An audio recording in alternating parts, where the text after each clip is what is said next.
زه یو ځای ته تللی وم، هلته کې مونږ لمونځ کوو، نو د اهل حدیثو جومات و پای کې قرآن شریف ختم و د ترجمې سره. دا د 11 کالو خبره ده. هلته کې داسې ګرمۍ موسم و، نو 4 بجې د هغې جمع وه او زمونږ له باندې 15 بجې جمع وه. چې کله جمع ټیم شو زه ورپسې ودرېدم، ما هغې پسې جمع وکړه. نو ما ته 2 مولیان راغله، زمونږ حنفیان علما وو. نو ما ته ویل چې ستا مونځ خو دې پسې نه کېږي. ما یې ولې؟ زمونږ په نیز باندې وخت نه دی داخل. او ته ومې چې سنن کبرا کې صحیح روایت دی، همدا یو حدیث دی، دا نه چې بیل بیل دی، یو وی نبی علیه الصلاة والسلام ته جبرائیل علیه السلام راغی، په اول وخت ولا د مازدیګر مونځ وکړه. حدیث غټ دی خو صرف د مازدیګر خبره کوم.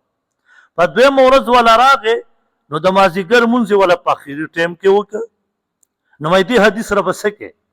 مې دا خو صحیح حدیث دی. ما ته وایي چې ته نه پوهېږې. نو دغه خفه کېږې ما، زمونږ احناف هم دغه ظلم کوي، هغې ته دا یو ټوټه راخیستې ده. او زمونږ اهل حدیث رونه هم ظلم کوي. هغې وایي په اخر وخت کې مونځ مه کوئ.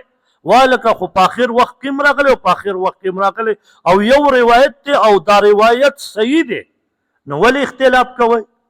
هغه دواړه مولیان بیا 15 بجې شو، نغې ځان ته بره چت ته وخته، جومات کې دویم چت هم و، رشید ګړی کې دا واقع شوې وه. نو هغې بیا ځان ته مونځ وکړه جمع. نو چې راکوز شو، نو ما ورته ویل لکه تاسو مونځ وکوئ، چې موږ په جمع سره وکړو. چا جمع درکړه؟ چې مونږ بس دا مولي صاحب وړاندې شو، ما پسې مونځ وکړه. نو ما ورته ویل چې په هغه جومات کې زمونږ د دیوبند حنفي علماو فتوا ده، مې که نه زه به دله فتاوی هم وښیم چې په هغې کې دي جومات کې امام او مؤذن مقرر وي، په هغه جومات کې دویمه جمع نه کېږي د مسافر نه علاوه، بس تاسو مونځ نه دی شوی. نو بیا ورسره جواب نه و.